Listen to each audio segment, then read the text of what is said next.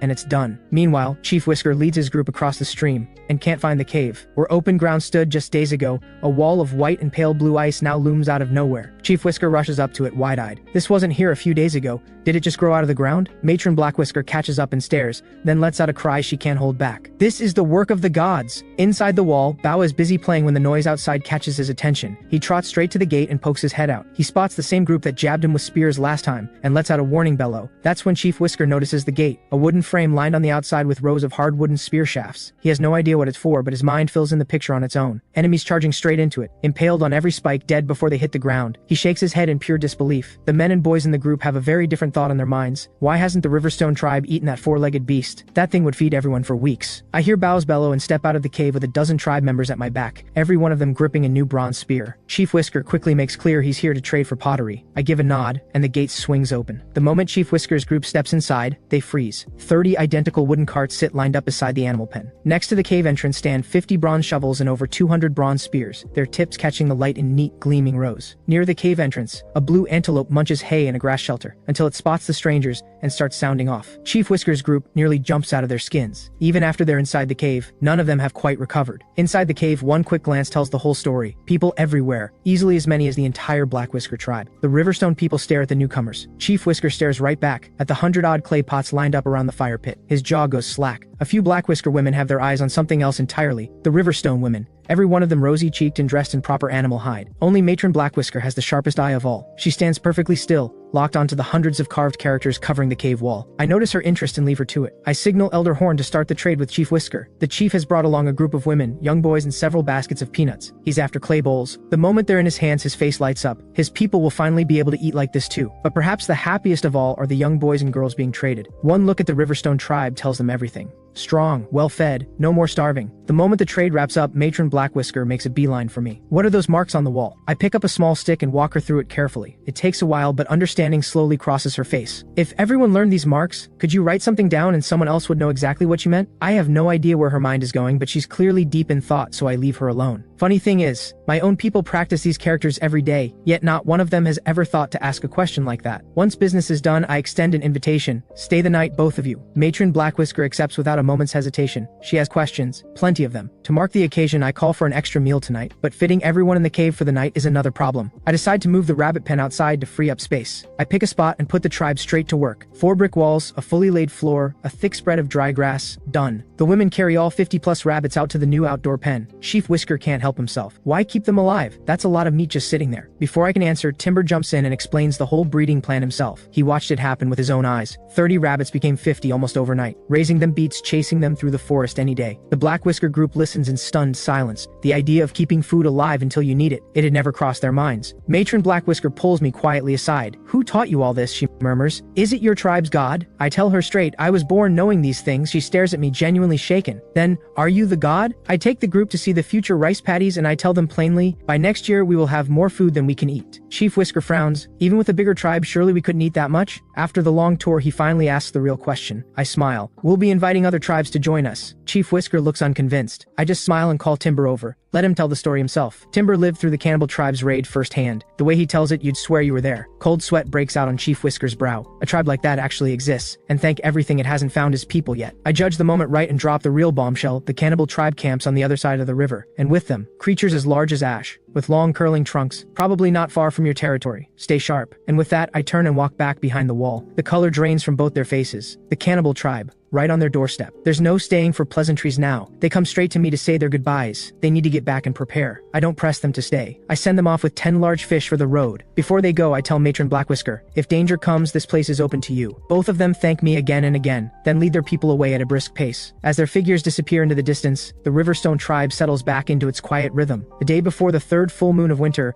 the snow comes. Thick, heavy flakes that fall for a full day and night. The open ground disappears under a deep white blanket and brick firing grinds to a halt. I'm lying against a haystack near the trees, shelling chestnuts, Bow and Ash sprawled on either side of me. Then Ash lifts his head, ears fanning wide, tuned to something far off. I feel it too and go still. Less than a minute later, a deep tremor rolls through the ground beneath us. I sprint out and scramble up behind the west wall to get a look. To the west, a vast hunting force, a nightmare coalition of predators, is bearing down hard on a herd of prey animals. Stampeding out in front are wild cattle unlike anything I've ever seen. Alongside, crowned stag, animals I'd only ever seen mounted in museum halls. Caught up in the chaos, dozens of alpacas run alongside them. Behind them come the hunters, towering terror beaks and surging packs of wild boar. But honestly, they're just bit players in this production. The real muscle of this hunting army is a gray wolf pack, over 200 strong. I press myself flat behind the wall, barely breathing, watching every move. Ash and Bow crouch silently beside me, watching the spectacle unfold. With the hunters closing in, the lead bull animal drives his 100-strong herd in a desperate charge toward the northeast. The alpha wolf sweeps over 100 starving wolves around both flanks at terrifying speed. The herd thunders forward, straight into the trench canal I dug for the rice paddies. Every hair on every bull stands on end. Where in the world did that come from? The lead bull is frantic. The trench is impassable. The herd skids to a grinding halt. They line up shoulder to shoulder, horns turned outward, bracing for what's coming. The wolf pack snarls and bares its teeth, tightening the circle step by deliberate step.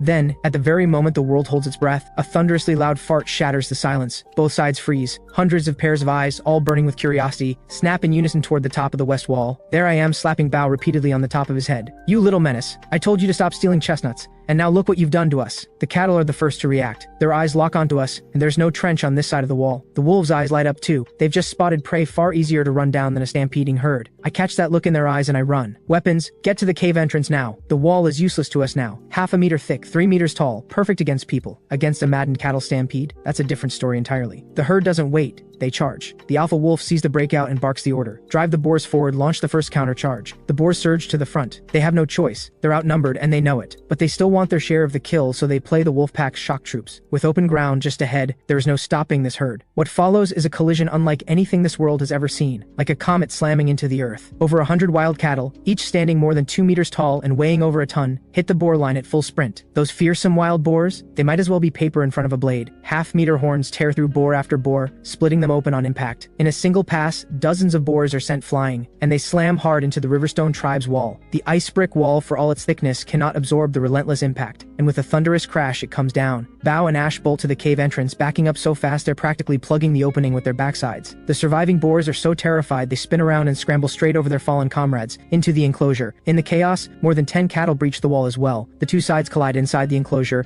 and what's left of the wall crumbles in seconds. 2 blue antelopes trembling in their shelter are caught in the crossfire, gored by a passing horn, dead before they can even bolt. And all I can do is stand there and watch everything I've built get torn apart in minutes. This is beyond any one person's power to control. All I can do is keep my people alive. In the chaos, the animal shelter collapses, pinning more than 10 tethered blue antelopes beneath the wreckage. Then the panicked boars and rampaging cattle trample straight over them. How many can possibly survive that? It hits me like a blow to the chest. Every single one of those animals. I brought them here myself. Outside the wall, over 100 cattle actually break free of the wolf encirclement, swing wide of the trench canal, and thunder off toward the hills northeast of the cave. The image of boars getting launched into the air is still fresh in every wolf's mind. No one dares a frontal block. They circle and snap at the edges instead. Over 20 stragglers are brought down. The alpha wolf calls off the chase. Time to eat. Inside the enclosure I'm seething. Every blue antelope I worked so hard to bring back, gone. If I don't salvage something from this disaster right now, it's a total loss. I call out every adult in the tribe. Get your spears ready. Every boar and every bull still inside these walls, kill them all. This meat walks straight into our hands. We're not letting a single pound of it go to waste. 70 to 80 people line up at the cave entrance, and a storm of bronze spears darkens the air above the rampaging boars. More than 20 animals drop where they stand, each one bristling with spear shafts. I pull Elder Horn aside, take the children and hold the cave entrance. Everyone else follows me toward the breach. Dozens of half-dead boars are piled up there, and they're not going anywhere. Formation. Men on the front line, women right behind to finish the job. Kill every last one, then drag them back inside. I step forward, golden spear leveled, eyes fixed on the wolf pack closing in. A dozen Riverstone men take their places on either side of me. We lock into a single battle line, spears raised. Behind us, the women move through the fallen boars with bronze spears, finishing them off one by one. The dying shrieks of boars and the battle cries of our people fill the air. The commotion draws the wolves' attention fast. The alpha lets out a snarl, and the whole pack goes still. A new fight is about to break out right here. I shout for the line to tighten up. Anyone who takes down a wolf gets wolf hide and a longbow. I promise it right now. Looking at those snarling jaws, all I see is a mountain of pelts walking toward us. The alpha throws back its head, a long piercing howl, and the entire pack forms up and surges toward the breach at full speed. I'm the first to move. I drive my spear straight into the chest of the wolf lunging at me. With a sickening thud, blood sprays wide and that ferocious beast crumples to the ground. The men on both sides drive home their first thrust,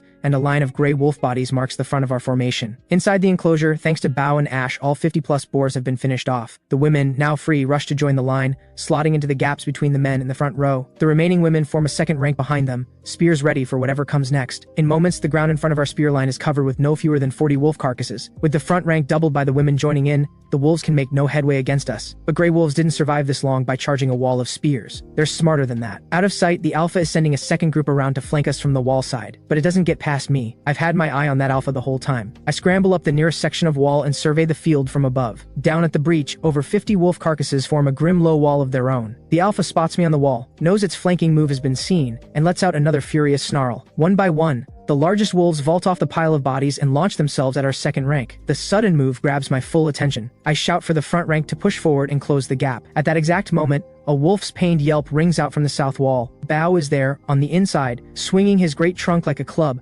batting down every wolf trying to scramble over the wall. Ash takes one look and does the same, the two of them fighting side by side. The front line holds. The alpha sees the frontal assault going nowhere and calls a halt. All its hopes now rest on the flanking group. Then a powerful wolf pushes off a companion's back, launches itself into the air, and nearly clears the top of the 3-meter wall. An arrow hisses out of nowhere and buries itself in the wolf's throat. The wolves still lining up behind it flinch hard. Then whoosh after whoosh, more arrows fast and precise, and the flanking attempt falls apart. The alpha looks at both sides of the field. There is no way through. It won't attack again. One earth-shaking howl, and the pack pulls back. They turn back to the cattle carcasses scattered outside, and that's that. But letting them walk away is not something I'm prepared to do. Not after losing every single blue antelope I had. I keep the men on guard and set the women to dragging the wolf carcasses from the breach back inside. A few more are sent to make torches from firewood and lard. I tell Elder Horn to bring out every arrow in reserve. 10 minutes later, Bao's back is loaded with every torch the tribe has. Ash wears my quiver around his neck, and me on his back. 30 adults fall in behind us, torches and spears in hand, heading for the cattle bodies. We reach the nearest carcass and I drop several wolves with quick arrows. The rest scatter. We move in, loop rope around the animal's head, and have Bao and Ash haul it back. We go back and forth, trip after trip, and each time we come back out, we bring another load of firewood. The wolves have seen what bronze spears and arrows can do. Add fire to that, and all they can do is watch us take their kills. Even the terror beaks picking at cattle in the distance don't escape. I drop every one of them with long-range arrows. All ours. Driven into a corner, the wolves shift their attention to the animal still alive in the trench canal. Before they can act, fires roar to life along the entire length of the canal bank. That's the last of their options gone. Along the canal bank, I stand with my people, torches raised, taking stock of what we've got. Trapped in the 700-meter trench canal, 36 alpacas, 28 crown stags, 47 cattle of all sizes, plus 7 or 8 wolves trampled to death, and 1 peacock with a broken leg. After more than an hour of hard work, every carcass lying outside has been dragged back inside the wall. By now, it's the dead of night. To keep everyone going, a few women butcher a boar and make a late-night meal. A thick slab of roasted meat for every person, unlimited broth. The first fresh-cooked meal anyone has had in 3 months of winter. Every face in the firelight is smiling. The men talk and laugh late into the night. By the time the meal is done, dawn is already breaking. I split the 70-plus adults into 4 teams. 10 on rotating watch duty atop the wall, 20 on wall and fence repairs. The remaining 40-plus follow me outside with tools. First, I assigned 6 of them to dig a ramp up from the north side of the trench canal, just wide enough for one animal to walk up, not wide enough to turn around. The rest build a wooden chute under my direction. Any animal coming up the ramp walks straight into a narrow wooden corridor with no way out. I bring over a portable brazier, light the charcoal, and set 2 copper hooks into heat. With everything set, I have someone carry a bundle of feed to the canal edge to coax the animals toward the ramp. Cold and starving, the herbivores need no convincing. The moment they smell the hay, they scramble up the ramp and onto solid ground. Once they're up, the rest is easy. A few people loop ropes around their necks and lead them straight into the enclosure to be tied up. The last one up the ramp is a bull, and the moment his head clears the top, several people block him in with poles, front and back. I drive the red-hot copper hook through his nose and fit the ring. That raging bull goes as docile as a quail on the spot. The work runs well into the afternoon before every animal, dead or alive, is out of the canal and accounted for. 97 animals captured alive across 3 species. Dead, 45 cattle, 52 wild boar, 17 crown stags, 113 gray wolves, 14 terror beaks brought down by arrows, and every single blue antelope from the shelter, caught in the crossfire, not one survivor. The one miracle in all of this, the rabbit pen made it through without a scratch. By the time evening falls, every breach and broken section has been repaired. 5 more layers of brick have been added to all 3 walls. No wolf is leaping over that now. The open ground inside the wall fills with the crack and pop of burning wood and the sound of laughter. Over 100 people work by firelight, children running between them waving chunks of roasted meat, singing songs I still can't understand. I stand in the middle of it all, watching people who haven't slept in over a day and still won't stop moving, and I feel a quiet unease creeping in. Winter has barely a month left. When the thaw comes, what do we do with all this meat? The skinning and butchering goes on until midnight, people red-eyed and running on empty, and not one of them willing to stop. In the end, I have to order them to bed. The next morning, barely half a night's sleep later, everyone is up and moving with full energy. I set them back to work. Flint takes Chirp and Skip to forge 42 cattle nose rings. The men dig 2 shallow pits, fill them with ash lye, and start soaking the 200-plus animal hides. The rest keep working through the meat. Timber leads a small group sorting cattle horns and sinew. I call over the 3 adult men from the old bald cap tribe and ask where they used to get their salt. We got it from a small hole inside our cavern. We'd send children in, 3 or 4 years old, to bring it out. Good answer. Next time we go looking, you're leading the way. With Wolfpack still lurking in the forest to the west, I decide to hold off on the salt run for now. In the meantime, I have every last bit of our salt reserve brought out and start teaching the tribe to make cured meat and dried sausage. Meanwhile, Chief Whisker and Matron Black Whisker have made it back to their tribe at a run. Both take my warning seriously. After a brief meeting between the 2 of them, they reach a decision. Chief Whisker takes takes a 20-strong hunting party west to see if what I said is true. Matron Blackwhisker stays behind and organizes the women to build a defensive fence wall. They even copy the Riverstone tribe's idea, a gate made of wooden stakes and stone spears. Around the fire, tribe members cook broth in their newly traded clay pots, eating and whispering among themselves. Any tribe that can make containers like these? How powerful must they be? I wish we could join the Riverstone tribe ourselves. The words reach Matron Blackwhisker's ears. She doesn't react, just closes her eyes and turns my words over in her mind, again and again. Join the Riverstone tribe and you'll never go hungry. You'll have more hides than you can wear and a safe place to live. Just then, Chief Whisker returns with his party. He walks into the tent holding a long string of human bone necklaces. Found these on frozen bodies, a lot of them, out in the forest. Matron Blackwhisker nods slowly.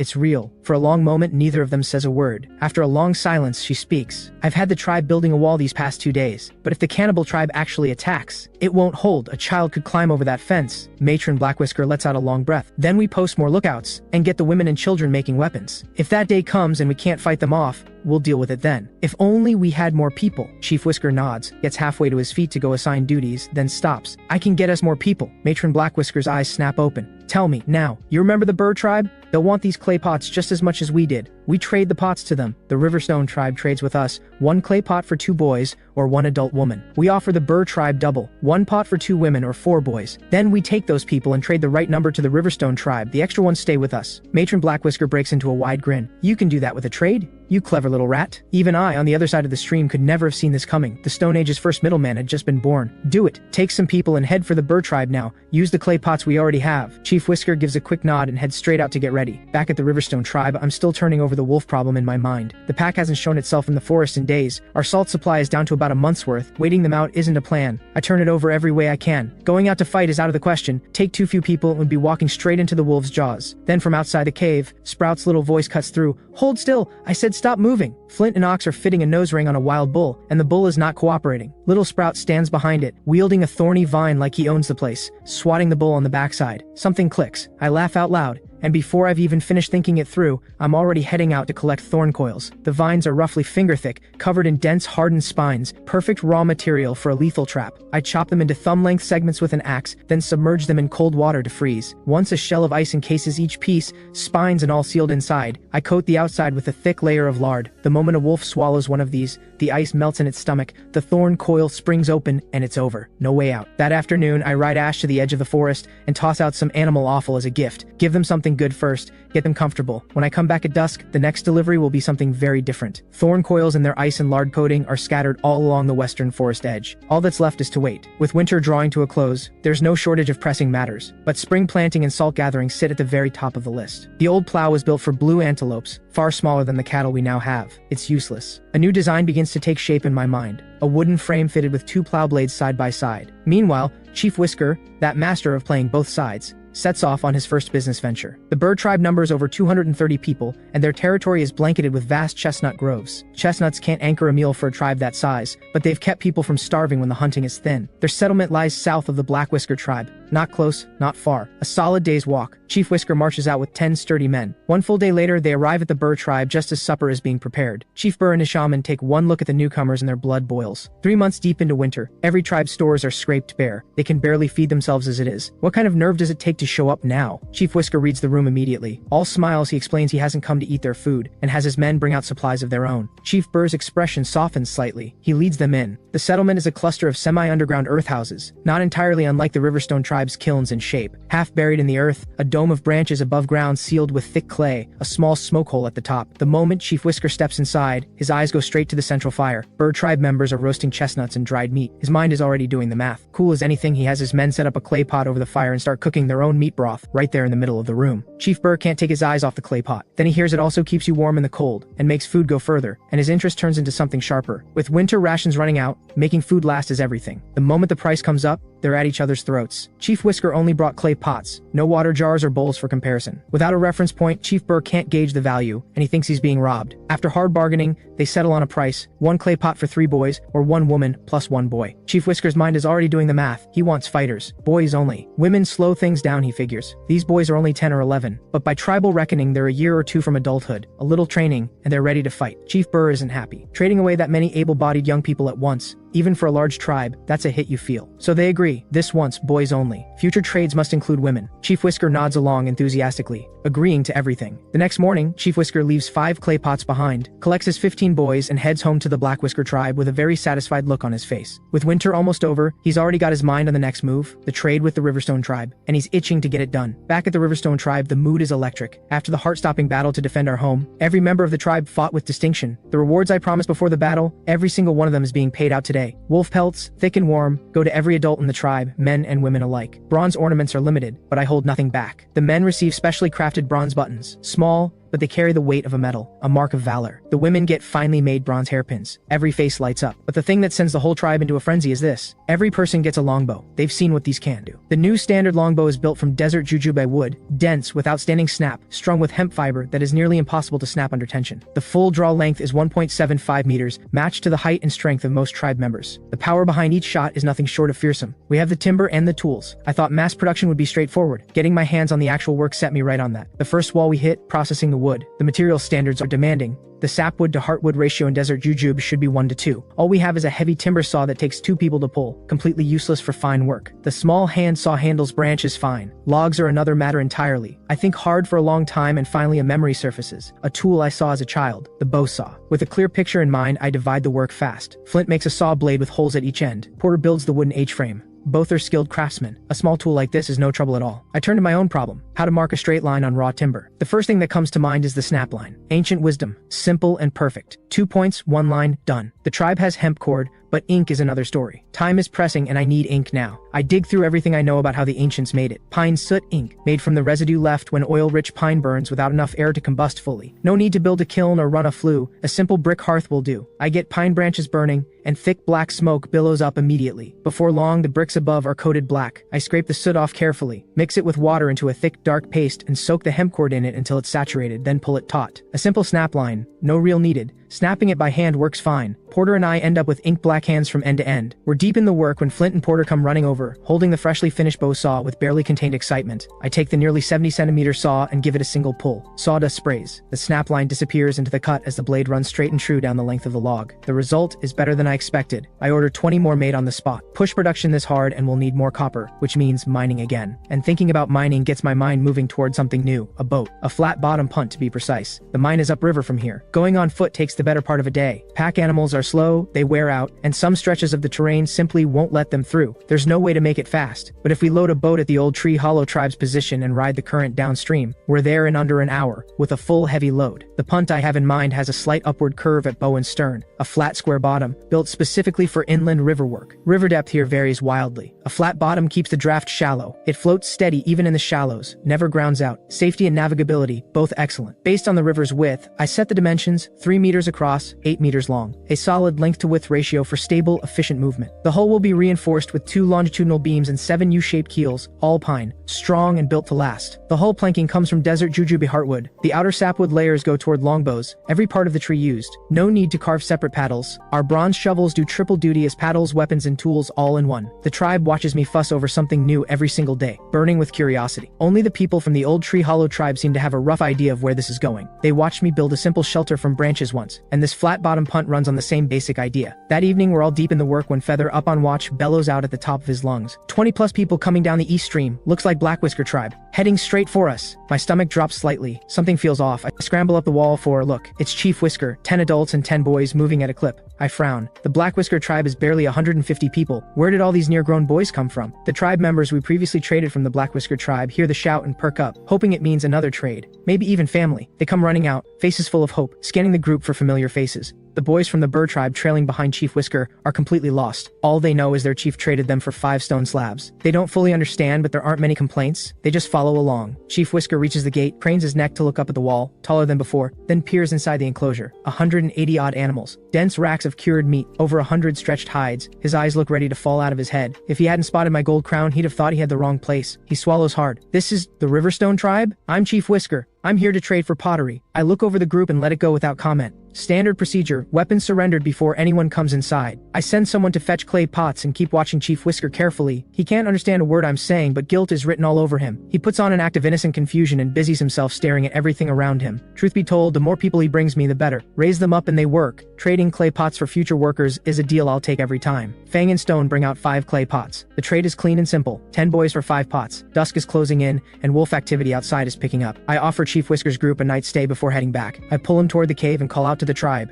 Stew tonight, proper hospitality. The 10 boys from the Burr tribe have been traded without quite knowing how it happened, but what they see stops them cold. A vast herd of animals, more meat than they've ever seen in their lives, cattle and crowned stags towering over a person, and 2 mammoths. Shock and wonder wash over them in equal measure. Maybe this is where they want to be after all. I ask Elder Horn to get them settled. Language lessons, character practice, and learning how the tribe works. And eat as much as you want, this tribe has food to spare. The boys look like they've never heard anything so good in their lives. Back in the Burr tribe, hunger was a constant. Children fought for every scrap. If you weren't strong enough to fight, you went without. Here, everything is unlimited. Fragrant broth, thick cuts of stewed meat, bowl after bowl, they keep going. I can only watch for so long. I step in and cut them off. The last thing I need is for them to eat themselves to death on their first night. We have plenty, but we don't waste. There will be more meals, many more. After the meal, Chief Whisker's group is shown to the brick shelters inside the enclosure. Chief Whisker doesn't sleep. He stands watch with me on the wall, eyes drifting across the wolf pelts stacked inside. A tribe that can take down this many wolves. There's no comparing that to anything his people could do. His tribe nearly kills itself to trade a handful of people, while the Riverstone tribe sits here and has new members delivered to the door, with hot broth on the side. He sighs and goes to bed. Deep in the second half of the night, Timber and Fang take over the watch. I ask them about the wolves. Timber tells me 2 nights ago there were still large numbers moving along the forest edge, lots of green eyes in the dark. Fang adds, last night barely anything, maybe a dozen at most. I smile. I stood watch half the night and didn't see a single one come out. The forest edge was dead quiet. Sounds like the pack must have taken the bait. Come sunrise, we go in and see what we've got. Might be a good haul of pelts and meat. The next morning, we see Chief Whisker's group off and I put together a team of 30 adults. We eat early and head west into the forest. Bow and Ash come along and neither of them has been outside in days. They make the most of it, swinging their tails and pressing their trunks to everything they pass. We reach the forest edge and check. The thorn coils are gone. The snow is churned up with digging marks and wolf tracks everywhere. A wave of relief washes over me. They took the bait. Now the question is, how many? I signal the group. Everyone grips a spear, falls into formation without a word, and follows me into the trees. The forest is silent except for the crunch of snow underfoot. I watch the ground as we move, and before long, I find 2 wolf carcasses beneath a tree. Both have bite wounds on their heads, the flesh gnawed down,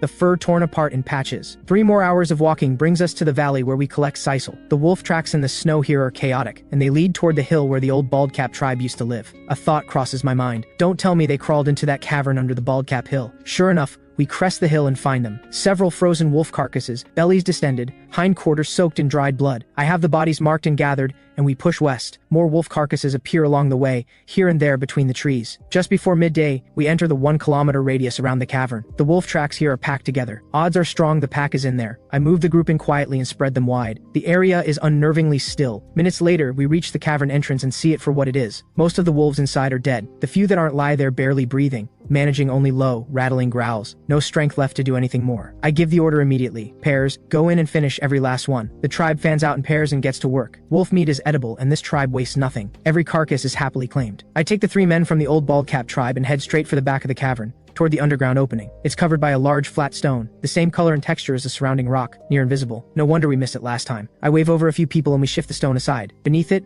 a small oval opening angles down into the earth, barely wide enough for a small child to squeeze through. I frown, already sensing the problem, and lie flat on the ground with a torch held up to the opening for a closer look. Quartz and granite growing together. Widening this opening is not going to be easy. And just as I'm thinking it over, a flash of light catches my eye at the ceiling of the cavern. The ceiling is covered in downward pointing cone-shaped formations, yellow shading into white, glinting in the torchlight. I pull an arrow and take a shot at one, trying to knock a piece loose. 2 shots, nothing. I give up and turn to the side. Ox, get a rock and knock one of those things down. Ox grabs a rock without hesitation and comes running. A dull crack. The formation snaps clean off and shatters on the cavern floor. I pick up a fragment, certain it's salt, and put it to my tongue. I'm spitting it out before the second is up. Not salt, cave soda. The disappointment settles in. I turn to the 3 men from the Baldcap tribe. How did you know the salt was down there? They look at each other for a long moment before one speaks. A child fell in years ago. When we pulled him out on the rope, he had some of it on him. After that, we'd go down twice a year. Once before the water froze, once after the thaw. I file that away. This opening needs to be widened. There's real rock salt down there and I intend to get at it properly. Porter comes jogging over, barely containing his his urgency. Chief, all the wolves are dealt with.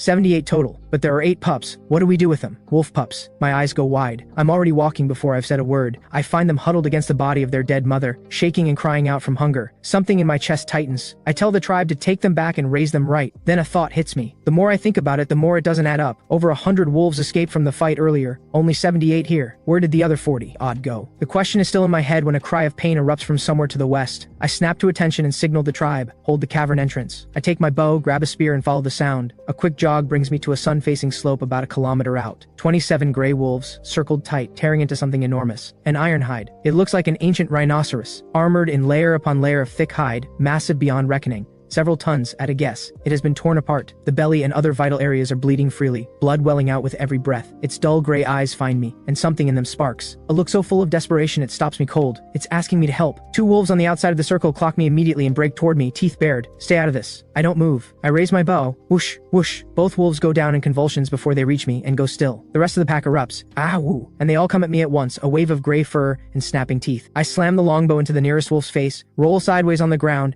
and scramble to get my hands on the golden spear lying nearby. The moment my fingers close around the shaft, I feel steadier. In my past life, I trained in combat. It's still in the body. The golden spear moves like a living thing. I work through the wolves with everything I have, driving steadily toward the ironhide. Despite its wounds, the ironhide knows what's happening. It shifts its enormous body to put its back between me and the wolves circling behind. By the time the fight turns, I've collected several gashes across my body, blood seeping through my clothes. Nothing deep, at least. What's left of the pack is down to 6. The survivors have had enough. They're looking for the fastest way out. There's no mercy left in me. I hurl the golden spear one-handed. It drives clean through one wolf and pins it to the snow. I pick up the longbow, whoosh whoosh. 2 more stragglers drop. I'm about to chase the last 3 down when the ironhide lets out a weak, low sound behind me. Not a roar, something quieter, like a call. I turn. It's standing on shredded legs, shaking with the effort of staying upright. Then, a deep, heavy thud. Its swollen belly contracts. I look down. A baby ironhide lies on the snow, just born. The mother doesn't spare a thought for her own wounds. She bends and licks the calf clean, tongue working gently over every inch of the small body. When it's done, she lifts her head and looks at me. Her eyes are wet with blood and tears. She nudges the calf forward with the great horn at the end of her nose, then folds her front legs and kneels before me. There's no mistaking what she's asking. My eyes sting. I blink hard. I promise. I will raise it well. I strip off my battered hide coat, wrap little hide carefully inside it, and carry the bundle back toward the cavern, battered and bleeding and barely steady on my feet. I haven't gone far when I hear the sound of her falling. She never gets up again. Back at the cavern, the tribe is waiting at the entrance, spears up, every face tight with alertness. They see the state of me and close in from every side, questions and concern coming from all directions. I lift a hand. I'm fine. I'm fine. I hold up the bundle and nod to 2 of them. You 2? This one is yours to watch. This tribe is keeping it. Stone jogs up and points to 3 wolf carcasses nearby. Chief, those 3 came back while you were gone. We handled it. I let out a long, slow breath. The pack is finished. Finally, completely finished. My people can stop looking over their shoulders. After a short rest, I sit everyone down and walk them through everything. The wolves, the ironhide, all of it. The women's eyes go red. Several wipe their faces. The men keep their faces still, but the feeling behind their eyes says everything. I make the decision then and there. We bury the mother ironhide on that slope. From now on, that place has a name. Last Breath Ridge. The rest is straightforward. We now have a rough sense of where the rock salt lies. I pocket a small bag of cave soda crystals. Then I have everyone seal the cavern entrance solid with stones. No more uninvited tenants. I take 10 people to Last Breath Ridge and we cover the mother's body with branches and stones. Rough, but it's something. Tomorrow we come back with bronze shovels and do it properly. Word of the Ironhide's last act spreads through the tribe before nightfall. The children gather around Little Hide, looking at the calf with eyes full of feeling. That night, the cold bites hard. Little Hide and the 8 wolf pups are brought inside the cave. I even tracked down 2 nursing cows hoping they'd feed the little ones, but neither side was having it. The wolf pups were too small to reach the teats, and Little Hide did nothing but sleep. The cows wanted no part of it either. I gritted my teeth, called over a dozen grown men, and we got to milking by hand. Whether the cows liked it or not, all that effort paid off. Each of the little ones got fresh milk, and every single one of them pulled through. Little Hide was the toughest case. I had to pry open its mouth and pour the milk in drop by drop. By evening, Little Hide had gone from silent sleeping to full-on snoring. I held it close and we slept together that night. The next day, I took 20 men to Last Breath Ridge as planned, dug a deep pit, and laid the mother Ironhide to rest. We piled stones over the grave, and from that day on, it became the landmark of Last Breath Ridge. Through the final month of winter, life in the tribe was quiet, but everyone had their role, and everyone stayed busy. Within a week, the wolf pups began opening their eyes one by one. By the second week, all 8 of them were eating broth and cooked food. They toddled around the clearing outside the cave all day long,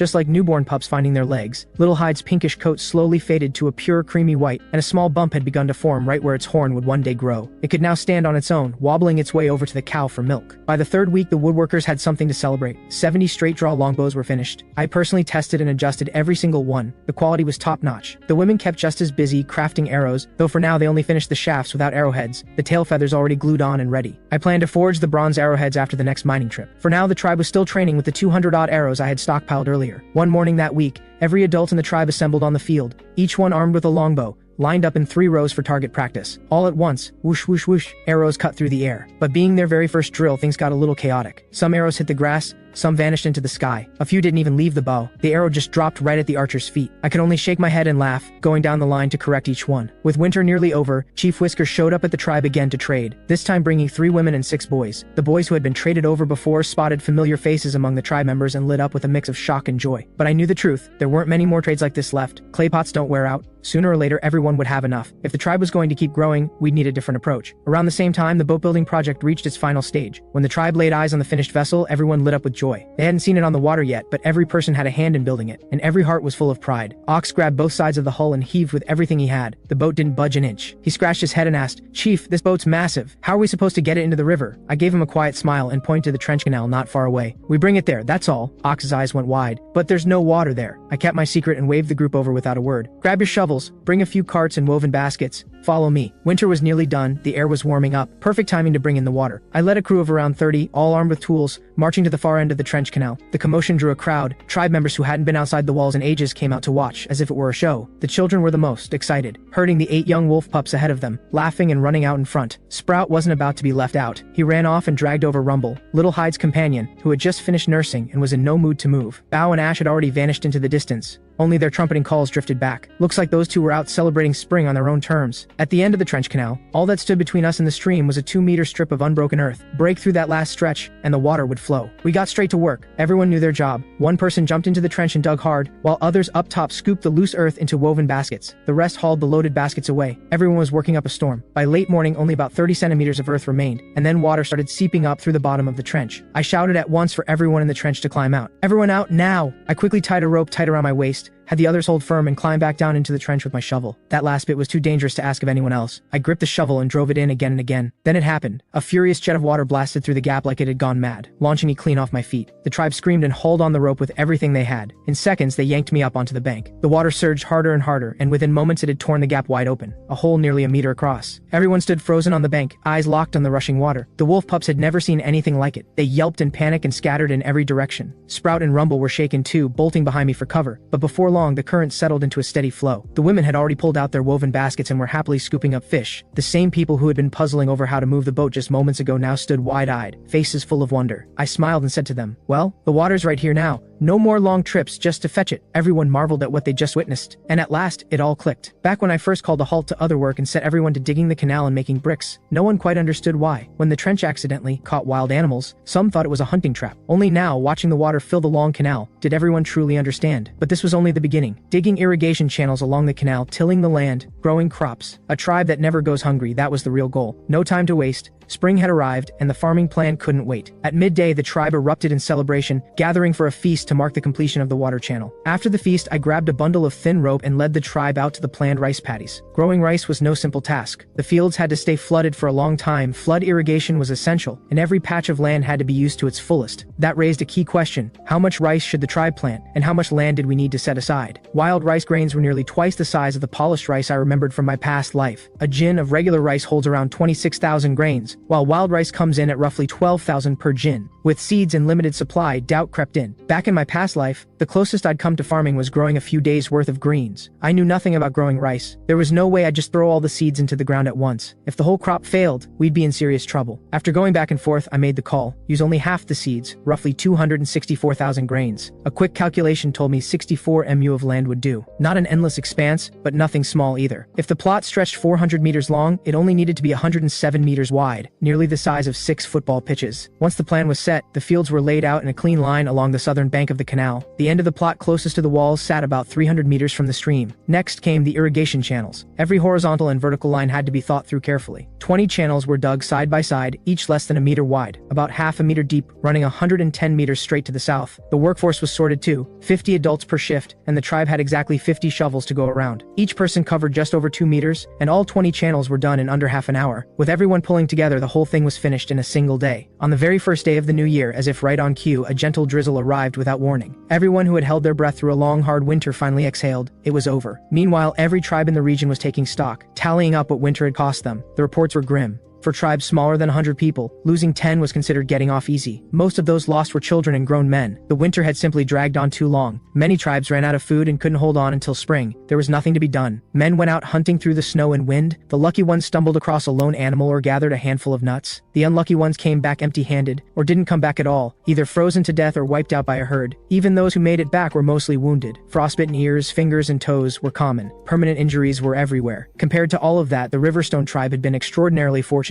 No one went hungry, and the tribe had grown stronger by the day. With food in abundance, Elder Horn decided this called for a proper celebration, a spring ceremony to pray for a smooth and prosperous new year. I had no objection, but I had my own ideas about how it should be done. First, this tribe would not worship gods. We would honor our ancestors. Second, the ceremony had to feel like one. I sketched out a design and taught Basin and Porter how to build a large drum. I also had the women of the tribe sew a banner from animal hide, with the character for Han stitched large across the center. When everything was ready, the entire tribe gathered together. The Riverstone tribe held its very first ceremony. The moment Ox struck the drum, the whole tribe began to move. Without even thinking about it, everyone started to dance. In that movement was joy for the life they had built, and hope for everything still to come. In that moment, every one of them believed. Under my lead, this tribe would only grow stronger. When the ceremony ended, everyone went back to their assigned tasks. I picked out 2 bulls that had been unusually well behaved lately. I harnessed them to the double-headed plow myself, ready to break ground. But these were still wild animals at heart, and walking in a straight line was not something they understood. No choice but to have one person up front, pulling the bulls by the nose and guiding them with patience, while another held the plow frame steady from behind to keep the furrows deep enough. Even so, each pass of the 2 bronze blades turned over a half-meter strip of earth. The efficiency was decent enough. At this rate, the paddies would be fully tilled within 3 days. Then we'd level the ground, flood it, and wait to sow. The earth transformed under the plow. What had been a faintly green surface was now churned into soft, dark brown soil. A group of young boys lined up along the freshly turned rows, woven baskets on their backs, picking out every root and clump of weeds the plow had brought to the surface. I had given fertilizing a lot of thought and decided to hold off for now. For one thing, we hadn't prepared any in advance. For another, this was the land's very first time under the plow. 3 full days it took, but the tilling and leveling were done. But watching the chill that still hung in the early mornings and evenings, doubt crept in. If we sowed now, a single cold night could kill every last seed. Still, there was no shortage of other work. The grass seeds we had brought back earlier were perfect for planting right now. Those grasses would become the main fodder for the tribe's livestock. The western side of the settlement had already been set aside as pasture land. Everyone strapped on bags of grass seeds and spread out along the edge of the pasture, walking and scattering seeds in steady, even handfuls as they went. No need to worry about germination. The ground was still soft and damp from the spring rain, and within days the first green shoots would be pushing through. With the rice still on hold and the tribe well fed and clothed, what should we do with the time? It hit me all at once. Straw sandals. I gathered the women of the tribe and showed them how to weave them myself. The moment the sandals appeared, the whole tribe wanted a pair, and somehow that sparked a full-on spring cleaning. Groups streamed down to the stream, some to bathe, some to scrub their old hide footwear, some to wash animal skins. A few fearless men went a step further, weaving grass skirts on the spot and putting them on. Just then, Elder Horn came rushing over, breathless. "Chief, we're almost out of salt." My chest tightened instantly. The tension I'd finally let go of just days ago came flooding back. Salt was critical to the tribe's survival. We had to find a solution fast. After turning it over in my mind, the best I could offer for now was to have everyone eat the cured meat. It was packed with salt and would tide us over. But Elder Horn frowned. "Aren't we going to mine salt? I've heard there are salt crystals inside a cave in the western mountains." I shook my head. "The salt crystals are deep inside. Only a child could fit through. I won't put them in that kind of danger. But don't worry, I have a way to blast the rock open. I just need a few materials first, and that means a trip to Rainbow Ridge." So the tribe held on with the cured meat while everyone threw themselves into tilling the 20 rice plots along the canal. After all that work, all 64 mu of rice paddies had been fully tilled. The mining trip was finally on the schedule. A group of men grunted and strained together, hauling the boat into the canal. Once it sat in the water, the vessel looked enormous. The tribe lined the bank, staring at the hull floating on the surface, murmuring among themselves, "Can this thing really hold people?" Without a word, I stepped aboard in one stride. The boat rocked a few times, then settled, steady on the water. I turned and called out to the crowd, "Anyone else getting on? Because if you don't, you'll be pulling the rope from the bank." bank. That did it. Courage spread fast, and several people jumped on board one after another, each landing with a thud. With everything in order, a crew of 26 set off, every one of them strong and well-equipped. Each carried a long spear, a longbow, a bronze shovel, and a quiver, with 50 arrows on their back. Timber's group of 4 had also packed short-handled bronze axes. The send-off was something to see. The whole tribe, young and old, men and women, crowded the riverbank. The women bustled back and forth, loading dried meat and clay pots onto the boat. The children held the 8 wolf pups on leads, bouncing with excitement as they watched from the bank. Sprout looked like he might cry, tugging at the hem of my clothes, pressing a snakeskin water bag into my hands. I ruffled his hair with a smile. I'm just going to dig up some rocks. I'll be back before you know it. We boarded and pushed upstream along the canal, slower going against the current, but still far faster than traveling on foot. A few hours later, we reached the place where I had first encountered Timber, the edge of Shadow Forest. I got everyone ashore quickly and set them up to cook and rest. It had been a long morning. After the meal, we loaded all the tools and supplies onto the backs of the bulls. Then we hauled the boat into the cover of the trees. Porter, who knew the terrain well, stayed behind along with 4 young men from the Black Whisker tribe to keep watch. The remaining 20 each took a bull by the lead and followed me to the mine. I turned and pulled Porter aside for a careful word. Porter, I'll leave enough food for the 5 of you before we go. You'll be on watch for about 7 sunsets. If you spot enemies and can't hold them off, leave the boat. Run toward Rainbow Ridge. Whatever you do, don't lead them back to the tribe. After the midday meal, the boat was hidden away and the mining party pressed on. But no one could have predicted what would happen in the night, when everyone was half asleep. A roar tore through the forest, so loud it left ears ringing, and everyone lurched upright from the ground. We looked up to see a towering creature, its body covered in golden red fur, its muscles like boulders stacked upon each other. It was bearing down on our camp, teeth bared, arms thrashing. Ash and Bao let out thunderous roars and charged the giant ape, and the ape didn't flinch. It dropped from the trees and swung both arms in a single motion, sending Ash flying. My heart shot into my throat. I shouted for everyone to grab their weapons. My own hands were shaking, as I felt around in the dark. Only when my fingers closed around Goldfang did I feel the slightest bit steady. Everyone gripped their spears, but fear had their legs trembling so badly they could barely stand. The creature landed and threw open its dripping jaw. Another roar, and every skull in the camp was buzzing. Fighting through the ringing in my head, I ordered everyone to raise their spears, and led the charge myself, driving Goldfang straight at the creature's chest. The ape's strength was unreal. It snatched the shaft with one hand and hurled me through the air like I weighed nothing. In the same instant, it snatched one of the young men from the Black Whisker tribe and snapped his neck with a crack. It hurled the body into the crowd like a weapon. Chaos erupted. I scrambled to my feet and screamed until my throat tore. Scatter, get back, use your throwing spears and bows. The shock finally broke. Everyone scattered. Scar seized the moment, tightening his grip on a throwing spear and driving it at the creature's chest. It sank in halfway before the ape snatched the shaft and snapped it in 2. Ash had recovered. With a furious roar, it charged from behind and slammed into the ape, sending it crashing away. The pain sent the ape into a rage. It spun and wrenched one of Ash's tusks clean off. Just as things looked hopeless, I spotted the window. The ape slowed by its wound and hurled Goldfang with everything I had. That broke the fear wide open. Everyone surged forward. Spear after spear drove into the creature's chest from every direction. The giant thrashed, coughed a spray of dark blood and crashed to the ground, and didn't move again. The battle had cost us dearly. 2 young men were gone and many others carried wounds. Before anyone could even catch their breath, a chorus of distant shouting was growing closer. My gut dropped. This wasn't over. More enemies incoming. Everyone get ready. That ape may be a war beast of the cannibal tribe. I turned and shouted to Timber. Timber, take 5 of the younger fighters, bring all the bulls, carry the wounded and the dead, and move toward Rainbow Ridge now. Once you're at Rainbow Ridge, find shelter. If there's nothing to eat, slaughter a bull. Timber's eyes were red. He didn't want to go. Chief, what about you? Where will you be? I stamped my foot in frustration. We stay here and draw their attention, to buy you time to get away. Timber looked like he had more to say, but one look at my face stopped him. He gathered his group and moved. I turned to the one staying behind and dropped my voice. Grab your bows. Follow me. Everyone pull a torch from the fire and throw it out ahead of you. When they come, we need to be able to see them. Everyone did as told. The torches landed and threw a pool of flickering light across the ground ahead. We crouched in the dark, every nerve pulled tight. Not a sound. When they get close, wait for my signal. 1 arrow each. Don't wait to see if it lands. Run the moment you've loosed it. Our only goal is to draw them away. In the faint torchlight, we could make out the enemies. Strange symbols painted across their skin, necklaces of human bones hanging from their necks. A sight that turned the stomach. The hunting party leader of the cannibal tribe spotted the ape's body. His face drained of color on the spot. He cried out to his men. I couldn't understand the words, but the meaning was clear enough. Something had just gone very wrong for them. I picked my moment and roared, "Loose!" 11 arrows flew at once, and nearly everyone found its mark. The enemy formation broke apart. Then I yelled at the top of my lungs,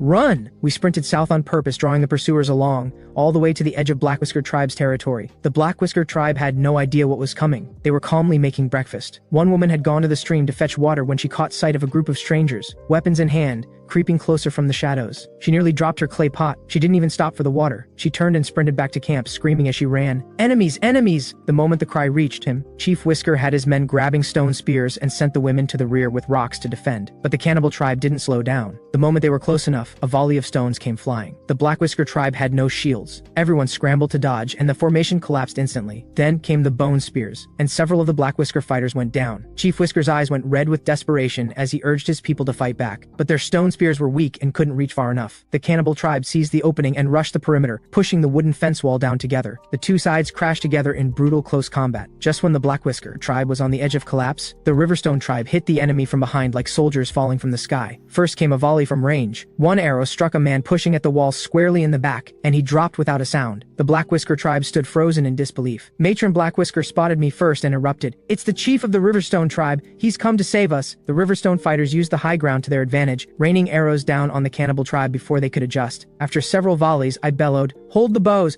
Bronze spears, charge!" Like tigers rushing down a mountainside, we crashed into the enemy lines. The tide turned in an instant, and within moments, not one of the cannibal tribe was left standing. As the battle ended, Chief Whisker grabbed my hand, his voice thick with gratitude. "Thank you. Thank you. How did you know we were in danger?" My heart skipped, but I kept my face steady and put together a story. "We were traveling far out to gather supplies and passed through Shadow Forest north of your territory. There we ran into the cannibal tribe. They sent a red-furred war ape after us, but we killed it. After that, the rest of them kept moving in the direction of your camp. We tried to warn you before they arrived, but they were faster than we expected." Matron Black Whisker heard the words war ape and went pale as ash, her voice trembling. "That creature, it is the demon of the Black Mountain. Our ancestors have seen them before. Wherever they appear, disaster follows." She pulled me into her tent and pointed at a carved stone, then began to speak of an old legend. According to the legend, these giants would capture people from tribes, break them, and turn them into the cannibal tribe, who then hunted others for food. The Black Whisker tribe listened in dread, and Chief Whisker turned to me with urgent eyes. I gave a grim smile and shook my head. "I don't know how to defeat those creatures either. Our best protection is strong brick walls. This time we only managed it because Ash fought alongside us." Matron Black Whisker and Chief Whisker exchanged a look, worry written across both their faces. Then Matron Black Whisker ventured the question, "Could the Black Whisker tribe build walls like yours?" The moment the words left her mouth, I saw my opening. I won't mislead you. Even for the Riverstone tribe, building walls that strong takes enormous manpower and resources. But if we build together, those walls will be big enough for all of us to live inside. Matron Black Whisker and Chief Whisker stepped aside to talk it over, and it didn't take long to see that joining the Riverstone tribe was the only real choice: safety and powerful weapons. They came back to me with a solemn declaration. "Chief of the Riverstone tribe, we accept. We join your people." I couldn't hide my joy. "You are more than welcome. From this day on, you are all my people. Every member of this tribe will be treated the same." I sorted out the Black Whisker tribe's move, then led everyone to rendezvous with timber. No time was wasted. We got straight to work. Rainbow Ridge was rich in ore,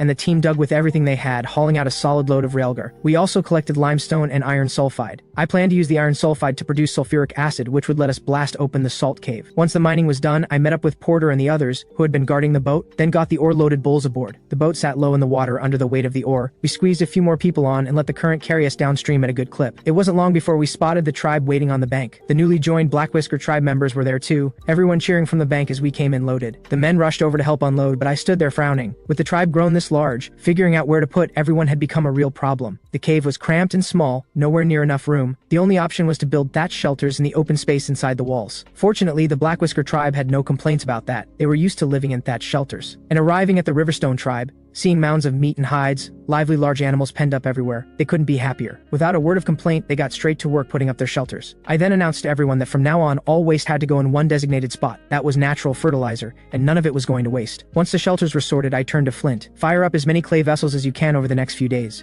The newcomers need them." Flint didn't look thrilled. "Chief, you brought back all that copper ore. Aren't we going to smelt it?" I stroked his pride like I was talking to a child. "Let Chirp and the others handle the rough smelting. You come in for the refining, that's the part that counts. You're the best kiln hand in this tribe. Anyone else's work just doesn't measure up." Those words melted every trace of resistance. Flint grinned and promised to fire up the best batch of pottery the tribe had ever seen. Everyone worked together through the day, and by evening, a row of simple domed thatched shelters had appeared as if by magic. That night, old members and newcomers sat together around a shared meal, the first of many, full of laughter and conversation. Without anyone quite realizing it, the bonds between them had grown a little closer. After the meal, the men gathered in groups, poring over the Riverstone tribe's sharp weapons and clever tools with wide-eyed fascination. The women kept just as busy, sitting in circles and sharing techniques techniques for weaving sandals and woven baskets. The newcomers listened closely, picking up what they could, and quietly beginning to absorb words from the tribe's language. While everyone else went about their tasks, I slipped away with a bronze shovel and a small cart, quietly getting to work near the livestock pen and the latrine. Elder Horn happened to spot me and walked over with a puzzled look. "Chief, what are you digging next to the latrine for? Is there something useful in there?" That set my teeth on edge. "I'm digging the soil next to it." Elder Horn looked even more lost. "What use is that dirt, Chief? You can't fire it into pots. Shouldn't you be figuring out how to get more salt?" I bit back my frustration. "Can't you see I'm already preparing? This soil is exactly how we're going to open that rock.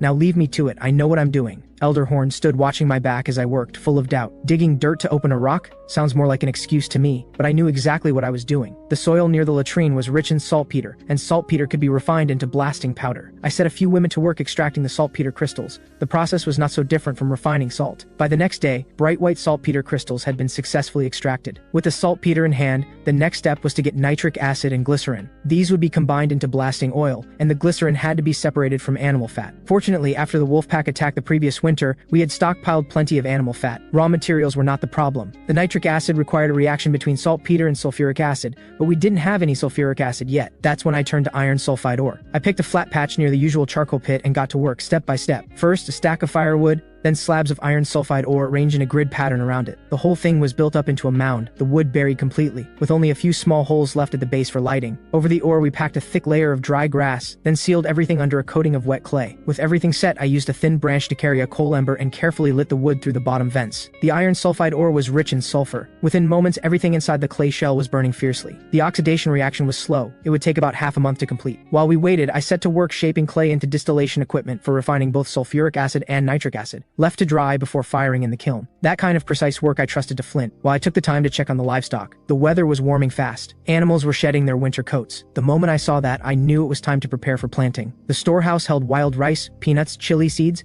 rami fiber seeds, and thorn tree seeds. The peanuts needed to be shelled and soaked first. I gathered a few of the quickest girls, found a clear patch of ground, and we sat down together to get started. Matron Blackwhisker passed by and stopped, puzzled. "What are you doing?" "We're planting these nuts," I told her. She repeated the word to herself several times, planting, but still couldn't grasp it. I walked her through it slowly. Planting means burying these nuts in the ground in spring. One peanut goes in and dozens, sometimes hundreds, grow back out. Her jaw nearly hit the ground. She stared wide-eyed, unable to believe it. I nodded firmly. "Done right, you'll always get more than you put in, and we're not just planting peanuts, we're planting rice too. The rice is even more remarkable, 1 grain in spring, and by autumn you'll have at least 10,000 back. This is what I was talking about before, how this land can feed 6,000 people." Chief Whisker had been listening. From nearby, hanging on every word, he leaned in. "We have to go all in on this. Farming sounds like it matters more than hunting ever did." I nodded with approval. Chief Whisker had led a tribe. He was quick on the uptake. Then Matron Blackwhisker's eyes lit up as if something had just come back to her. "Chief, I just remembered. When we moved, we brought along a few sacks of peanuts. We're not short on food right now. I think we should plant those too." My face broke into a grin. "That's perfect." I sent someone to sort through the undamaged peanuts right away, and Matron Blackwhisker nodded eagerly,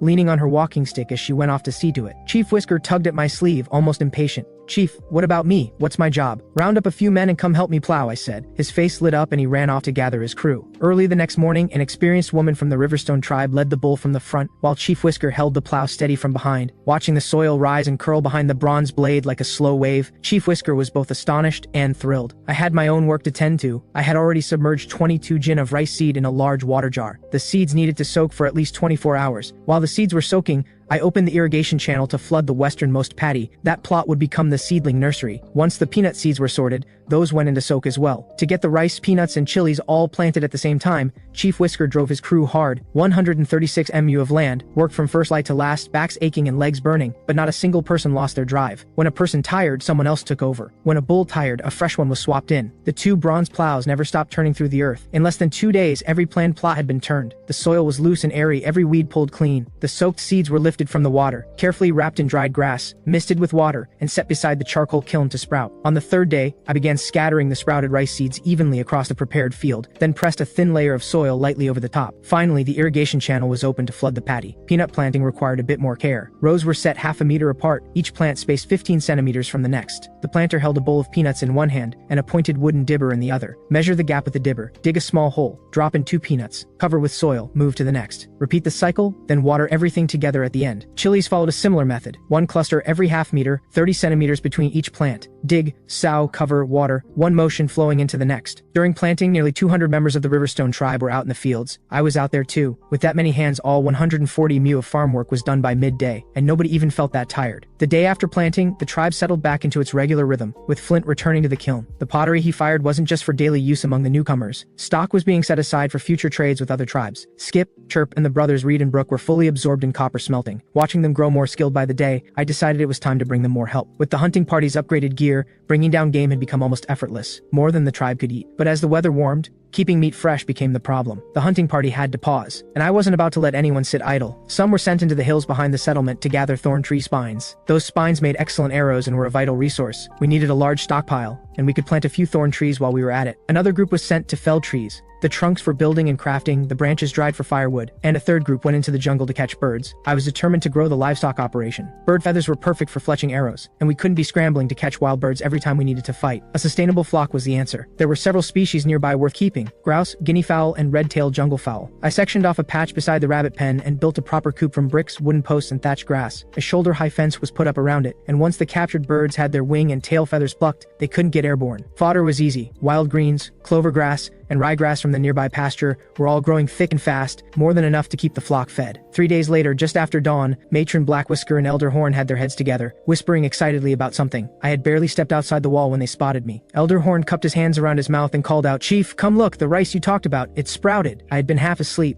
but those words hit like cold water. I was sprinting toward the paddy before I even thought about it. The seedling nursery was carpeted in a dense sea of green shoots pushing up through the soil. My eyes stung. My voice caught in my throat. "It's real, it actually grew. I'm going to eat rice again." Elder Horn stared at me, confused. "Chief, are you all right?" I steadied myself and turned to give the orders. "I'm fine, I'm just happy. Now, both of you go tell everyone no walking through the fields. Anyone who tramples a seedling goes without food for the day. Make sure the children keep the animals and the wolf pups away from the fields too. Same rules, same punishment." Matron Blackwhisker offered a suggestion from the side. "Chief, what if we put up a branch fence around it?" I waved her off. "No need, that's too much labor and time. A clear rule clearly told is enough." Sure enough, when the rule was announced over breakfast, not a single person pushed back. Everyone understood that those seedlings were their future food. By the 7th day, the peanuts and chilies had also broken through the soil, and the rice had put out its first leaf. The fields were a sweep of vivid green, full of life. The red-tailed jungle fowl in the coop had grown to over 30 birds, and the rabbits were close to giving birth. Looking over the animals in the pen, my thoughts drifted to the four-wheeled cart we still hadn't built. Metal output was the bottleneck holding the tribe back. Limited copper reserves had stalled a lot of plans, but now with ore in abundance, many of those could finally move forward, like the saddle harness and the wooden buckets. I finished the saddle harness and immediately brought over a prime adult male crowned stag, strapped it on, took it for a lap outside, and it felt solid. Next came the wooden buckets. The tribe needed containers for carrying water. Clay vessels broke too easily, so buckets were the answer. I laid out the dimensions, picked out leftover cedar planks from the boat building, and set Porter's crew to work following my instructions. One after another, wooden buckets of all sizes began appearing throughout the Riverstone tribe. Elder Horn eyed the growing pile of buckets and couldn't help asking, "Chief, what do we need all these for?" I laughed. "We use them, and anything left over goes to trade with other tribes. A wooden bucket carries water far better than a clay pot." With the bucket situation handled, I turned my full attention to the four-wheeled cart. The most critical component was the wheel. Complex to make, heavy to get right, and the old method used for the small push carts simply wouldn't work here. After careful thought, I gave Porter 2 sets of exact measurements and made sure he understood. 4 wheels, built precisely to these dimensions. 2 large, 2 small, only the toughest wood would do, and the large wheels would take time. I had no time to stand around waiting. I turned back to the other pressing tasks. Before long, the iron sulfide mound had been burning for 11 days. The next step was producing nitric acid, too dangerous to do with people around. I cleared everyone out of the area. 2 full days of work yielded 2 large jars of sulfuric acid and roughly 100 gin of iron oxide crystals. Those crystals were pure iron powder, the foundation for forging iron tools down the line. And with sulfuric acid in hand, making nitric acid was straightforward. I set up the distillation equipment, loaded the saltpeter and sulfuric acid into the pot, and ran the process. Nitric acid, done. With both nitric acid and concentrated glycerin in hand, I couldn't afford to relax. Blasting oil was dangerously unstable. A knock, a jolt, even a slight rise in temperature could set it off. The only safe approach was to mix them immediately before use, not a moment earlier. Everything was in place. I told Flint to cast a batch of arrowheads at a copper to iron ratio of 5:2. I made a point of having one cast with a blunt rounded tip. It would be fired by bow to trigger the explosion from a safe distance. Early the next morning, I stood in the center of the tribe and called out loud, "Every man, grab your tools and follow me. We're going to get some salt." The whole tribe surged with energy, everyone raring to go. Chief Whisker pushed his way to the front. "Can I come?" Sprout was even quicker. He ran over and latched onto my leg, shaking it dramatically. "Chief, I want to come too. I promise I'll behave." I thought it over and nodded. "All right, you two can come. Elder Horn, you stay and hold down the camp." Elder Horn agreed without a word of protest. He was curious, no doubt, but someone had to stay. Sprout let out a whoop and leapt into the air, then ran off to fetch Rumble. Within minutes, a column of over 50 set off, shovels on shoulders, quivers on backs, bulls in tow. I carried 2 sealed jars, one in each hand, one of nitric acid, one of glycerin, steady and careful. The march went on through the early afternoon, until we finally reached the cave that had once belonged to the Baldcap tribe. I waved everyone to a halt. Eat first, rest a little. Everyone dropped their gear and made quick work of a midday meal. Half an hour later, I stood up, clapped my hands, and called everyone back to work. Several of the strongest men surrounded the cave entrance, calling out heave-ho in rhythm as they shifted every blocking stone aside. Ox scratched his head, looking at the narrow opening. How are we supposed to open this? That rock is solid. I studied the entrance for a moment, then said quietly, with these 2 jars I'm carrying, all of you, step outside. Take your bronze shovels. You'll be digging a pit shortly. I handed Timber a torch and pointed at the sealed rock face inside the cave. Take this torch and hold it right at the entrance to that sealed seam. Timber took it without a word and moved into position. I stepped out of the cave and scanned the terrain, sharp-eyed, taking in everything. About 80 meters out, I found a small rise with a clear line of sight. I could see Timber's torch burning at the cave mouth without obstruction. That meant a straight flight path from here to the target, perfect for an arrow shot. I snapped off a branch and drove it into the ground as a marker,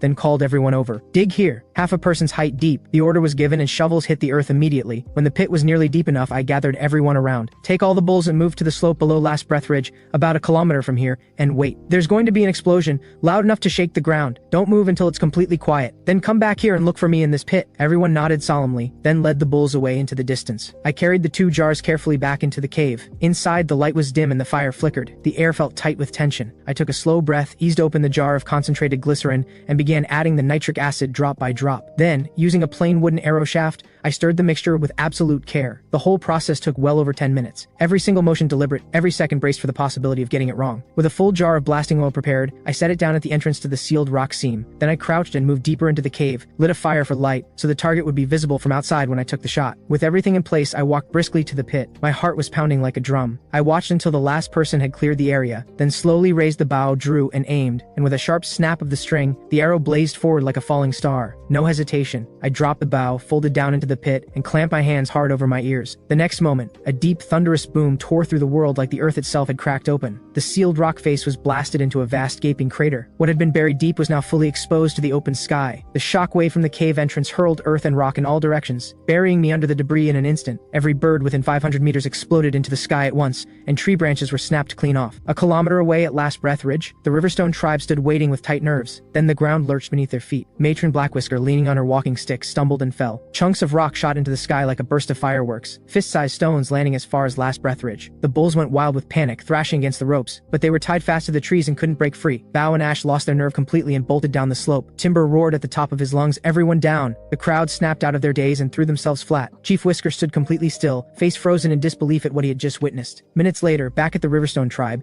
Elder Horn heard the distant boom and looked up to see a vast cloud of birds rising from the horizon. Elder Horn swung his staff in the air and hollered with everything he had, "It's the chief! He actually opened the mountain." The women and children who had stayed behind erupted in cheers. Finally, we're going to have salt again. Meanwhile, east of the stream, Chief Burr of the Burr tribe was out in the field with his hunting party, fully focused on the hunt. Then the same bone-shaking boom reached them. Every head turned. To the west, a column of dust was rising into the sky. Chief Burr stared at it, murmuring, "What happened over there? Did the gods strike?" One of his men said quietly. "It came from the direction of the stream." Chief Burr steadied himself. "Let's head back and ask the shaman. If anyone can read the spirits, it's them." He shouldered the day's catch and led his party back at a brisk pace. Several kilometers south of the cave, moving through the forest, another group of over 50 was on the march. This band had no fixed home. They drifted between tribes, carrying messages. At the front was a strong young man around 20 years old named Fox, a rough map clutched in his hand, and then the explosion hit. The group froze, exchanging wide-eyed looks. Fox's expression shifted. He raised his hand to halt the column and stood very still, listening hard. He swept his eyes across the surrounding trees. Someone beside him blurted out, "Fox, that sound is wrong." Fox's brow furrowed. "Stay calm. Whatever that was, it came from the northwest. And nothing that loud is ordinary." He dropped to one knee and spread the map flat, tracing the mountain ridges with his finger, something calculating moving behind his eyes. "Northwest of here is the western mountain range. Nothing unusual there, just wild animals. Unless a tribe made that happen." The group murmured among themselves, faces tight with unease. Fox stood. "Stop talking and get moving. We're going to take a look, but keep your weapons ready." Everyone nodded and drew their stone hatchets and wooden spears, moving cautiously toward where the sound had come from. Back at the cave, the western mountain cave, half its face now blown away. away. I was pinned inside the pit, buried under a crushing weight of earth. I twisted with everything I had, hands clawing through the dirt in all directions. One thought, and one thought only: get out. After what felt like a long time, a muffled voice broke through from above. Chief, where are you? Chief Whisker's voice. I felt a surge of energy and drove upward with everything left in me. With a grunt, my head finally broke through the surface. I gasped in air, deep and desperate. I'm here, I shouted, my voice rough and ragged from the dust in my throat. Chief Whisker and the others came running. One look at me and their eyes went red. They threw down their shovels and dug at the dirt with bare hands, muttering breathlessly, Chief,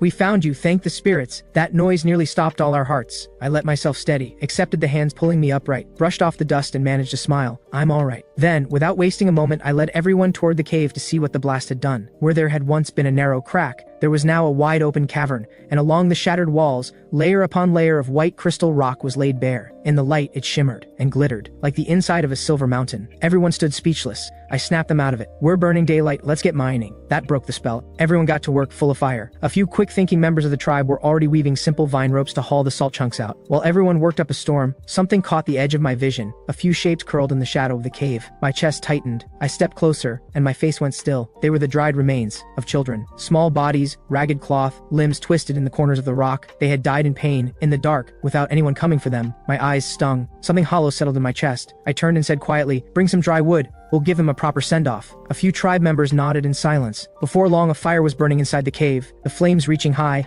casting a solemn light across every face. I take the lead, gently laying several dried remains onto the fire, murmuring soft words, a blessing for these poor children I never knew. As the flames rise, pale smoke curls upward, as if carrying the children's restless souls gently away. With that done, I draw a long breath, pull myself together and call out, push through everyone, finish the salt and we head home. The tribe answers as one, hands moving faster now. After a long stretch of hard work, every bucket and basket is packed full. As the sky dims, I wave my hand, that's enough, wrap it up, great haul today, let's head back and celebrate. The cheer that rises is immediate and full-throated. We set off together, oxen loaded with salt, the whole column moving with easy confidence. We haven't gone far when rustling breaks out from the southern tree line, growing louder fast. I'm on alert in an instant. I raise a hand to halt the column, draw my bow in one smooth motion, and drop my voice to a sharp command. Not a sound. Weapons ready. Every hand tightens on every weapon. The group shifts into a defensive stance, every eye fixed on the trees. In an instant, a group of strangers files out of the forest, animal hide on their backs, crude weapons in hand. At their head, the leader of the Wanderer tribe raises both hands wide. We're from the Wanderer tribe, just passing through. I hold my draw and keep my voice cold. Wanderer tribe? Never heard of you. What exactly do you want here? Fox steps forward quickly. Our tribe doesn't settle in one place. We travel between tribes, carrying messages and making connections. You made quite a stir back there. We got curious. And you look like a sizable tribe, so we figured it was worth getting acquainted. I narrow my eyes, looking Fox up and down, then ask without expression, you talk about getting acquainted, so what are you actually offering? Fox's eyes shift as if something just comes to him. Right, just a few days ago we caught word of a grand spring gathering. It's the biggest annual event in the region. Tribes from all around come together to trade goods and test their skills. That gets my attention. If our tribe is going to grow, we need outside connections and access to more resources. The spring gathering is exactly the kind of opportunity we need, but I keep my face neutral. That's just a rumor about a gathering. Could be nothing. And even if it's real, why tell me for free? You're after something. Fox gives an awkward laugh, rubbing his hands together. Honestly, we've been on the road a long time. Our rations are gone. We're so hungry our stomachs are pressed flat. If you can spare some food, I'll tell you everything I know about the spring gathering. Every last detail. I frown, glancing back at the oxen loaded with salt, looking hesitant. We don't have much food to spare on the road either. Fox looks at me with hopeful eyes. Just a little. Even a few strips of dried meat. A handful of wild greens. I swear I'll pay it back double once we're back at camp. I think it over, then shake my head. It's not a good time for that. Here's what I'll do. Come back to our tribe with us. We'll feed you properly and you can tell us everything about the spring gathering then. Fox's eyes light up at once. Now that's what I'm talking about. Much obliged, Chief. We're with you. The two groups fall in together. The sky darkens and our tribe lights their torches. The Wanderer tribe stares at the bright torches with wide eyes, full of curiosity and envy, crowding closer to ask, Chief, those torches are something else. How do you make them? We travel in the dark all the time and it's been nothing but trouble. I smile. Find a stick, wrap one end thick with cloth and dry grass, soak it in fat, and light it up. That's all. Fox nods along as I speak. What a simple trick. I'm having everyone make these when we get back. We talk the whole way, and before long, we reach the Riverstone tribe. The moment the Wanderer tribe steps inside, their jaws drop. Tall solid walls ring the settlement. Inside, shelters stand in neat rows, people and animals alike thriving, the whole place buzzing with life. Fox lets out a low whistle. Your tribe is this big, and this well set up? This is the most impressive settlement I've ever seen. I smile and give the order. get the wanderer tribe settled, and bring out a hot meal. The mood is warm and easy. After the meal, Fox speaks up. Chief, thank you for your hospitality. The spring gathering is set for half a month from now. It's held at the river confluence to the east. 20-30 tribes from the surrounding area all show up. It's a real spectacle. I nod, filing every detail away. What are the rules for this gathering? Walk me through the trading customs and the competition events. There's quite a bit to it. Every tribe needs to bring their finest goods as an entry token. No token, no entry. Trading is mostly barter. Both sides agree on value and make a fair exchange. The competitions include hunting trials and craft skill displays. Winning tribes take home rich prizes and a reputation that spreads fast. I listen with keen interest, already running through what our tribe should bring. Then Fox seems to gather his nerve and ventures. Chief, your tribe is so well stocked. Any chance you could spare us an ox? We'll repay you. Whatever running around or errands your tribe needs, we're your people. My expression shifts immediately. Not the ox. That's not happening. If you need food, I can help with that. If you want to trade for something, we can talk. Almost anything else, but not the ox. Disappointment crosses Fox's face, but he recovers quickly. Fair enough, Chief, so what can we trade for? I think for a moment we have pottery, arrows, and more. Bring the right goods and we can work something out. Or if you're carrying anything rare or unusual, we'd be happy to take a look. Fox nods several times. Understood, understood. After the meal, everyone turns in, but Fox lies awake, tossing and turning. The more he thinks, the more convinced he becomes. This tribe has enormous potential. The ox keeps nagging at him. After going back and forth, he gives up on sleep, gets up, and makes his way to my door. He knocks softly. Chief, are you asleep? There's something I'd like to talk through with you. I open the door, see Fox, and frown immediately. What is it at this hour? Fox looks me straight in the eye, all sincerity. I've been thinking it over. We don't have much in the way of goods, but when it comes to running errands and getting things done, nobody beats us. Any odd job you can name, we can handle it. Would you reconsider the ox? Name your terms. Anything within our reach, will throw everything we have at it. I cross my arms and study him. A tribe that travels this widely must have connections and resources most people never see. If I can put that to use, it's worth something. I let the silence sit, then speak. Since you're this determined, I'll be straight with you. What our tribe needs most right now is clothing. The weather is warming, our numbers are growing, and what we have is nowhere near enough. If you can track down enough hide and ramie fiber to make clothing, or find out where we can get them, then the ox is on the table. Fox's eyes light up. He thumps his chest. Chief, leave it to us. Consider it done. We're on the road between tribes every single day. We know exactly where the hide and fiber come from around here. Give me 3 days. I'll bring back exactly what you need. A small smile pulls at my mouth. Good. Don't make promises you can't keep. Get it done and the ox is yours on the spot. But if you come back empty-handed, this topic is closed for good. Fox nods eagerly and heads off in high spirits. On the 3rd day, Fox is back at the Riverstone tribe. He's found a place,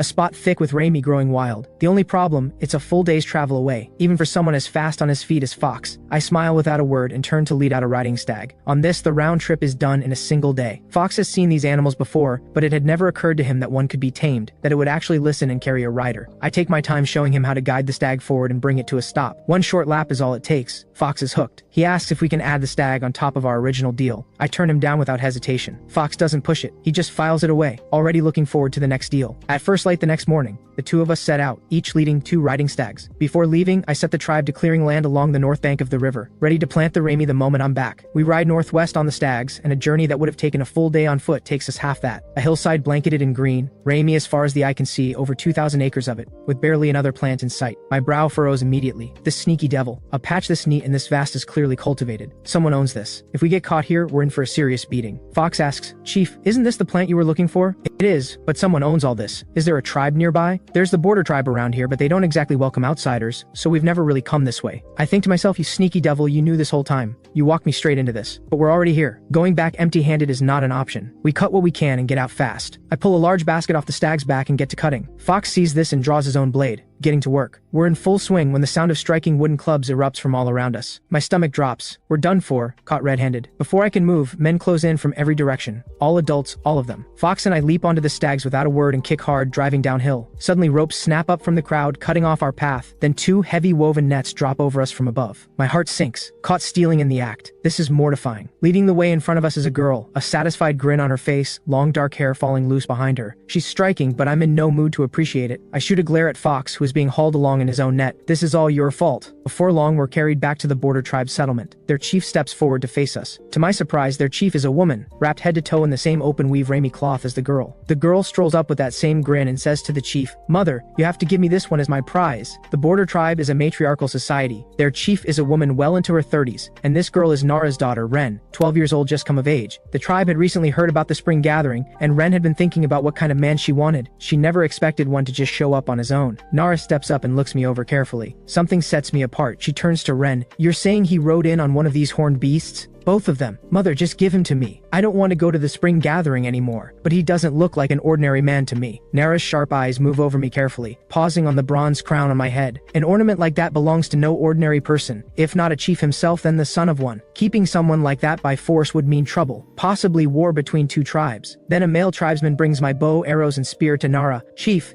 these belong to them too. Nara takes my bronze spear, the golden tip sharp and bright. If his entire tribe carries weapons like this, she thinks, keeping him here would be even more dangerous. She picks up the bow next, turning it over and over, unable to make sense of it. Ren snatches it from her mother and starts plucking the bowstring. Twang, twang, as if it's a musical instrument. I clench my jaw. Dry firing a bow will damage it. Does she have any idea what she's doing? Nara draws an arrow from the quiver. She can tell it's a weapon, but has no idea how to use it. I can't understand a word they're saying, but watching the two of them puzzle over it for this long tells me everything. I shout out, "Let me go and I'll show you how it works." Nara doesn't understand my words, but she can tell what I want. She turns and pulls a handful of Rami from the basket, holding it toward me. "Why were you stealing our Rami?" Just then, Fox calls out from inside his net. "We didn't know any of this belonged to you, and you'd be wise to let us go. We're both tribal chiefs." The border tribe members around us go still. "I'm Fox, chief of the Wanderer tribe. We deal with so many different tribes that we've had to learn everyone's language." Nara thinks for a moment. She does recall a visit from the Wanderer tribe once. "And him? Why do you say he's a chief too? His tribe is even stronger. Their numbers are no smaller than yours, and the weapons they carry, you've seen one already. Better to let him go." That settles it for Nara. Two tribes of equal size going to war, both come out worse off. She's ready to let us go. "You're lying. I want to keep him," Ren cries out. Fox looks at Ren's tantrum and lets out a quiet, dismissive laugh. Truthfully, he doesn't know how to explain it. He's never seen the bow in action either. He just knows it's formidable. Ren catches Fox's dismissive smirk and bristles immediately. "You're a liar. You're a liar. I'm keeping him." Nara goes quiet. She doesn't understand the bow, but that sharp bronze spear speaks for itself. Better weapons mean more food means more people, and then there's the bronze crown. She is now certain he leads a powerful tribe. Nara pulls Ren back. "I'll let you go, but you damaged our Rami. How do you intend to make it right?" Ren hears her mother and immediately loses it. "Mother, you can't let them go. I want him. I'm keeping him." Nara is a chief. She knows what matters. She shuts Ren down without a second thought. "Fox has had enough. What do you actually want as compensation? Just tell us and let us go." Nara thinks for a moment, then points to my bow, my bronze spear, and the riding stags. "We keep the weapons and the horned beasts." Fox doesn't even pause, out of the question. "None of that is mine, and he won't give it to you either." I watch Nara pointing at my weapons and the stags and ask Fox, "What does she want?" Fox explains, "She says we damaged their Rami. She wants to keep the weapons and the stags as compensation." That sets me off. That's a scam. I cut it clean. I didn't uproot a single plant. How exactly did I damage anything? And even if I owe something, it's nowhere near worth all that. Then something nags at me. She said we damaged the crop, but do they only harvest Rami once a year? Fox doesn't follow my thinking, but he translates anyway. The chief asks, "Do you only harvest your Rami once a year?" Nara blinks. "Isn't that how Rami works?" One look at her face tells me everything. They have no idea how Rami actually grows. I tell Fox to relay my message. The weapons and stags stay with me, and I'm taking more Rami, but I'll teach them how to harvest Rami 5 times a year. The border tribe goes silent when Fox translates. 5 harvests a year? That's 5 times what they're getting now. That kind of knowledge is worth real wealth. The border tribe doesn't just grow Rami for themselves. They weave it into cloth and rope to trade with other tribes, sometimes for food, sometimes for people. Their Rami yield is, in effect, the engine of their growth. If what I'm saying is true, they would never run short again. The temptation is overwhelming. Nara waves her hand. Several men scramble over and cut us loose. I reach out and point to my weapons, making clear I want them back first. Ren is still sulking about letting me go, but she tosses her head and huffs. "Fine, you can have it back, but you have to show me how it works first." I nod, take back the longbow, pull an arrow from the quiver, and scan the area for a target. My eye catches a small wild boar hanging in a net nearby, still alive, about 30 meters out. I raise the bow, knock the arrow, and release almost without aiming. A sharp whistle cuts through the air. The bronze tip drives clean through the boar. A single shriek, then stillness. The border tribe stands frozen, bodies trembling. Thank everything their chief agreed to let these two go. If the Riverstone tribe ever came for them, they'd be finished in no time. But Ren doesn't flinch at the dead boar. She gasps with pure excitement. "So that's how it works. That's incredible." Nara is equally shaken. She hadn't imagined a weapon could be so devastating. If that boar were a person, she stops the thought there. And that was a single arrow. There are dozens more in that quiver. More arrows than she has fighting men. Fear settles over Nara. Whatever happens, she cannot afford to make an enemy of the Riverstone tribe. I steal a glance at the crowd, shock and fear written on every face. A quiet satisfaction settles in my chest. I pull the arrow free, slide it back into the quiver, and lead the stags toward the Rami field without a word. Once everyone is gathered around, I take my time pointing to the Rami at my feet, demonstrating the right way to harvest it. Don't uproot it. Cut it here at the base, and it grows back in no time. Before the frost comes, you can do this 5,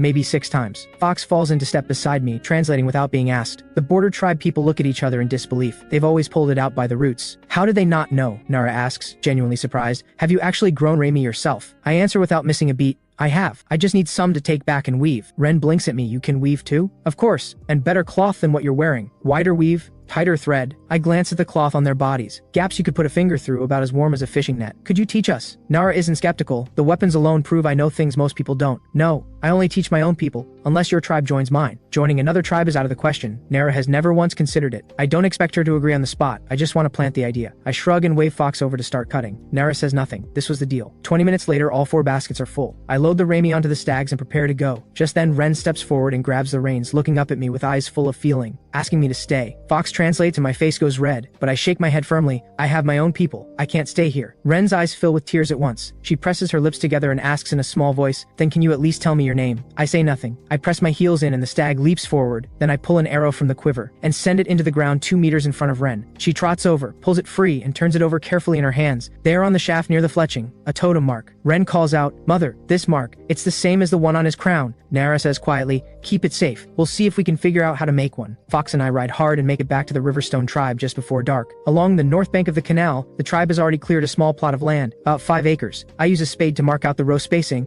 then direct everyone to press the Rami seedlings straight into the soil. Matron Black Whisker and Elder Horn come to stand beside me. Chief, what is this crop for? Clothing, things you wear on your body. Cloth made from this plant is light and thin, perfect for summer. The tribe members nod along, taking in a new word, clothing, the things you wear on your body. With the Wanderer tribe's task now done, Fox comes to collect what he's owed. There were complications along the way, but I'm not one to break my word. I hand over the riding stags he asked for, and throw in a clay basin and 10 clay bowls on top. As for getting caught by the border tribe, neither of us breathes a word about it. We're both chiefs. Some things are better left unspoken.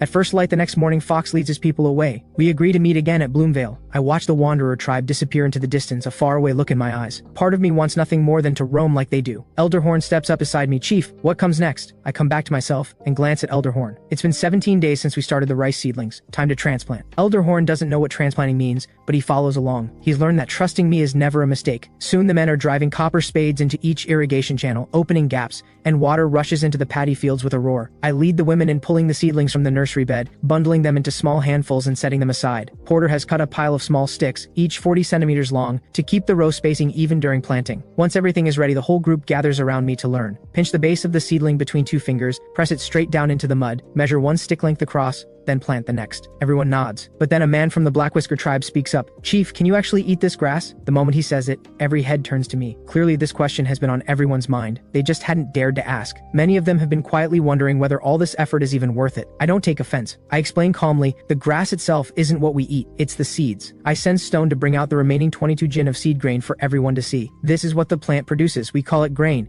Strip away the husk and what's inside is what we eat. The grain is hard. It has to be cooked in a pot before you can eat it. Seeing everyone's half-confused faces, I decide to head back to camp, cook up a pot of rice from what's left, and let everyone taste it for themselves. Elder Horn and Matron Black Whisker are too old to bend down and plant, so they follow me back to watch. I find a thick-walled jar, take a wooden stick, and pound the grain inside. Before long, the husked grain becomes brown rice. I tip the brown rice into a clay pot, rinse it clean with water, add twice as much water as rice, and set it over the fire. Matron Black Whisker eyes the thin layer of grain at the bottom of the pot and frowns. There's so little in there. Can that really fill anyone up? I smile. Rice swells when it cooks with water. By the time it's done, the water is gone. What's left is soft, fluffy cooked rice, and there's much more of it. Elder Horn and Matron Black Whisker both gasp at the same moment. Food that grows while you cook it, they've never heard of such a thing. A cluster of children gathers close. Before long, a rich warm smell rises from the pot. The children keep swallowing. I feel a quiet rush of feeling myself. How familiar that smell is. It's been so long since I've had rice. By the time the rice is cooking, the rest of the tribe has finished planting all the seedlings. Now they all crowd around the pot, breathing in the warm scent rising from it. Soon, a pot of snow-white, fragrant cooked rice sits before everyone. I have every tribe member line up with their own bowl and eating sticks. There isn't enough for a full meal, just one small taste each. The first ones in line get their share and can't wait, straight into their mouths. They chew slowly, eyes wide. It's so fragrant, and there's a sweetness when you chew it. This is incredible. The ones still waiting hear this and start pressing forward, urging the people ahead to hurry. They've lived on meat their whole lives. This soft, fragrant, faintly sweet grain is unlike anything they've known. From this moment on,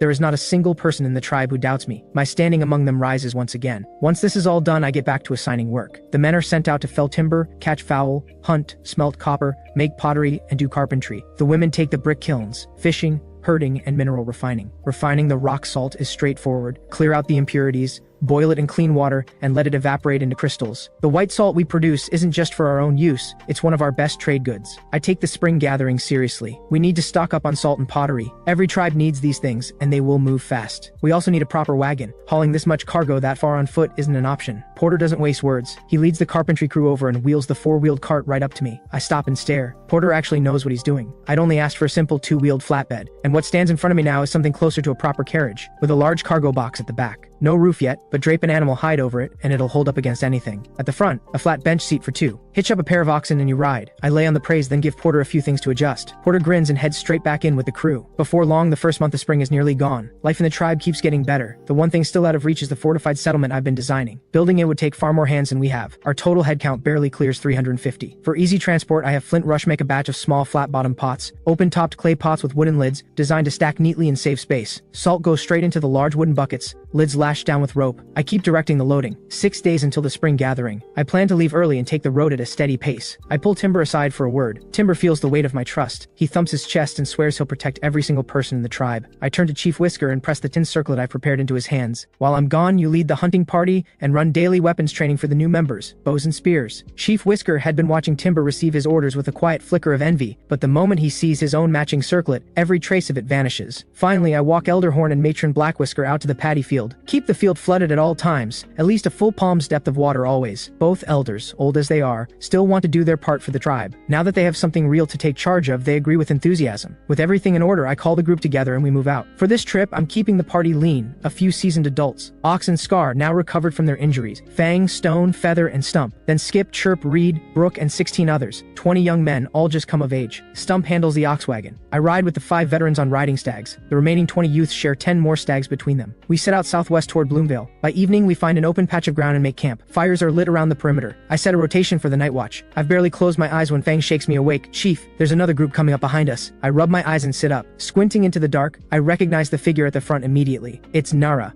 wrapped head to toe in that open weave Rami cloth, the border tribe. And Nara has brought more people than I did. 10 adult men, 20 girls, and 20 boys. Ren is mid-tantrum. Mother, I'm so thirsty. There's no water anywhere on this road. I don't want to go to Bloomvale to find a husband anymore. Nara cuts straight through it. That man is the chief of another tribe. He's not coming to ours. Put it out of your head. A man hurries up to them. Chief, there's a tribe camp just ahead. Should we approach? Ren hears this and immediately grabs Nara's arm. Mother, let's go, please. I'm so thirsty. Nara looks back at the group. Half a day without water. Everyone is suffering. She nods. Ren pushes ahead and spots the distinctive top knots of the Riverstone tribe almost immediately. Her face lights up. Mother, look, it's them. Nara gives her a look and mutters, they've traveled further than us. Who knows if they have any water left either. I walk over. I've already made out Nara and Ren in the dark. Nara gestures toward me. Riverstone Chief, do you have any water? We've run out. Can we trade for some? I frown. Trade for water? Nothing they're carrying interests me, except people. I wave off the trade and motion for them to follow me. I lead them to the back of the four-wheeled wagon, climb up and pull out a large clay bowl. The border tribe people freeze. What is this? How did they bring a house with them? Is that a stone basin? They have a whole house of stone basins, but where's the water? Basins don't help without water. Then they watch me tip a round wooden barrel onto its side, pull a wooden plug from the lid, and water flows out. A young boy's mouth falls open. It holds water. It's huge. A whole person could fit inside. I ignore him and hand the full bowl straight to Nara.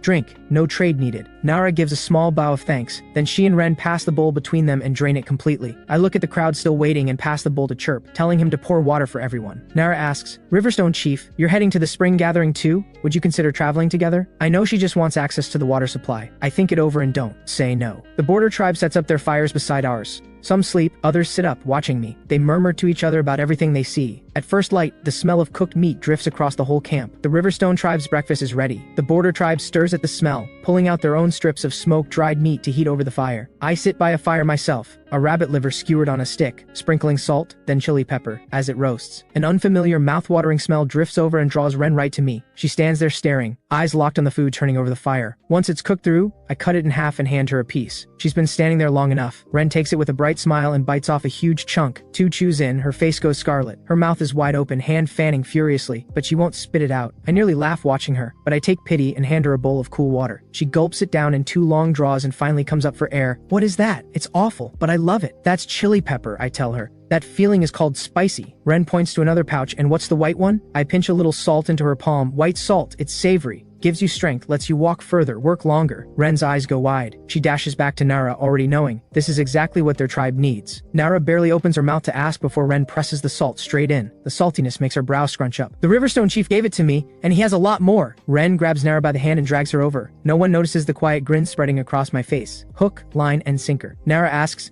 Riverstone chief, where does this white salt come from? Can we trade for some? We make it ourselves. And yes, we'll trade. 1 bowl of white salt for 1 man. Nara thinks it over. Those boys were already meant to be traded off to other tribes anyway. She agrees without hesitation. She wants to trade 20 boys at once, and hopes I'll throw in extra salt for the bulk. I make a show of hesitating, then nod slowly and lead her around to the back of the wagon. When I lift the hide cover, the border tribe goes speechless. The wagon is packed, rows of pottery, and several enormous wooden barrels. Every single thing on it is a container. When I deliberately pop open a few of the barrel lids, they can't hold it together anymore. Every barrel is full of white salt. Nara feels suddenly unsteady. Salt is the kind of wealth most people only dream of, and in this moment, her certainty about never joining another tribe begins to waver. I scoop a full bowl from the barrel, easily 3 gin, this much per person. That's my limit. Nara pulls herself together and sends Ren to gather hide pouches from the others. 2 bags end up packed full. The 20 young men of the border tribe are now members of the Riverstone tribe. Our group grows from 27 to 47. The column moves out again. Nara and Ren ride on the wagon. Everyone else from the border tribe walks. The 20 new recruits take turns on the riding stags with our own 20 youths. 2 more days southwest and we meet another group on the road, including Fox, mounted on a riding stag. His own people ride with him,